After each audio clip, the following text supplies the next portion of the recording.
La vie et la mort de l'actrice Manuela Gourary. Méconnue du grand public, elle a pourtant joué dans de nombreux films bien connus des Français. Ce jeudi 3 avril 2025, sa disparition a été annoncée par l'AFP.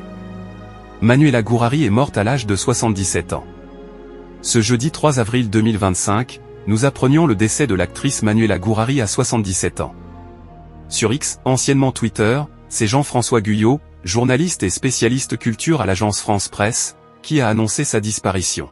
Décès de la comédienne Manuela Gourary, 77 ans, figure des seconds rôles depuis les années 70 notamment dans La Dérobade, J'ai pas sommeil, Taxi, Parlez-moi d'amour, Faubourg 36, Médecin de nuit, PJ, Sœur Thérèse, a-t-il écrit sur le réseau social tout en précisant que cette information lui venait directement de la famille de l'actrice. Méconnue du grand public, elle était pourtant bien ancrée au cinéma, où elle a commencé à faire carrière dans les années 1970. Elle est souvent apparue dans de petits rôles à la télévision, dans des téléfilms ou des séries. En effet, Manuela Gourary était la star des seconds rôles et a donné de la profondeur à bon nombre de personnages dans des films bien connus. Dans quel film avons-nous vu Manuela Gourary?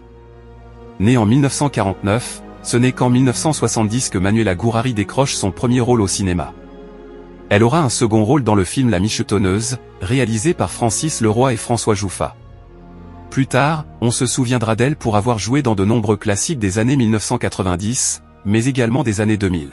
On la retient peut-être notamment dans Faubourg 36 de Christophe Baratier, un film musical où elle interprétait une chanteuse aux côtés de grandes stars du cinéma français telles que Gérard Jugnot, Cadmerade ou encore Pierre Richard. Elle a aussi joué dans Les Amoureux de Catherine Corsini ou encore Mesrine, L'instinct de mort réalisé par Jean-François Richet.